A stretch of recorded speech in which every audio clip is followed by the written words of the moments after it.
Hey, how you guys doing? Thanks for tuning in and listening to our channel. We really appreciate you. Hopefully we can help you guys the way that we've helped our marriage be healthy and happy. So one of the things that we wanted to do was share with you our individual stories so you can understand where we're coming from, how we got together, and why we are the way we are now moving forward.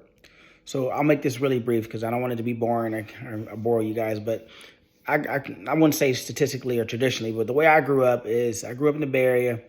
My mom, I was an only child. I moved to Sacramento with her. She got a job. We moved to Sacramento.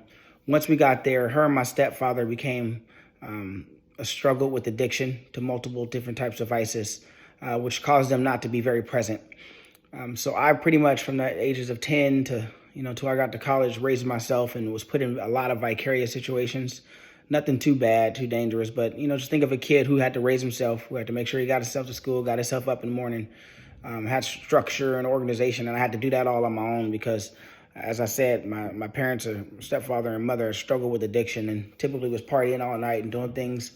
I don't blame them for where I am right now because I turned out to be successful, and what I've learned is that actually helped me on later on in life. The fact that they were lacking in some things made me compensate for that, and luckily I compensated in a good way. I was always a good student. I've been a straight A student my entire life, so I had that going for me. I was pretty smart. So being pretty smart, I found ways to navigate through life to make sure that I can get the resources that I needed in order to be successful from the ones that were lacking from my mother and stepfather. So as you can imagine, having that type of upbringing caused a lot of internal damage and trauma that I didn't know that was going to show up later on in life, which for my first two major relationships, now that I look back, really played a role in how I grew up and why those relationships were not very successful. And also the actions that I did in those relationships that I accept that weren't the right way to handle problems. So that my response to you guys and what I hope that you get out of this is that we have to deal with the trauma that we've left behind.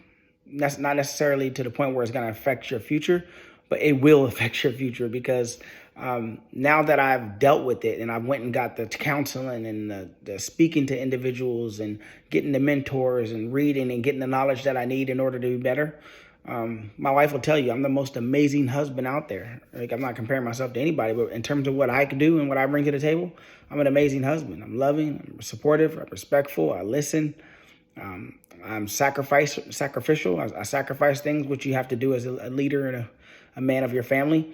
And I wasn't necessarily willing to do that in my past because I thought people owed me things. I was missing love. I was missing respect. I was missing these things that I didn't get in my childhood that projected itself later on in life. So my real father decided he didn't want to be in my life at a very early age. Found out I have a little brother as well. So it's almost like a stereotypical young African-American, which is unfortunate, right? The father not in the household and the mother just struggled with addiction, and so did the stepfather.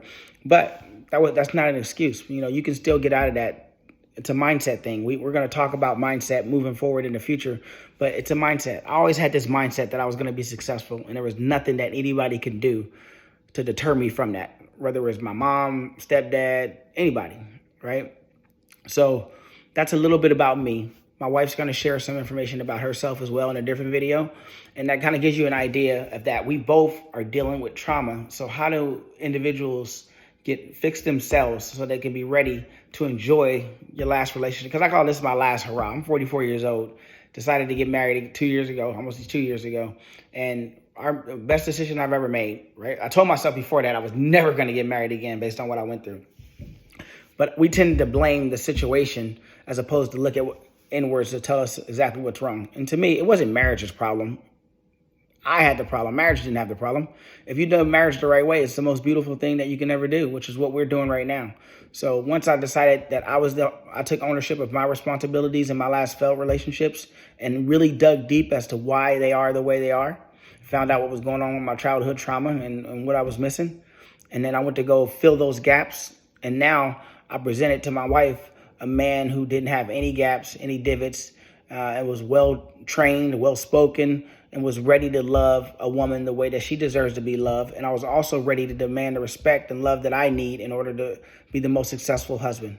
So that's where we are now. That's about my life. I can go into a lot deeper, but I won't bore you guys that much. Let us know if you have any questions. We look forward to getting to know everybody. Thank you.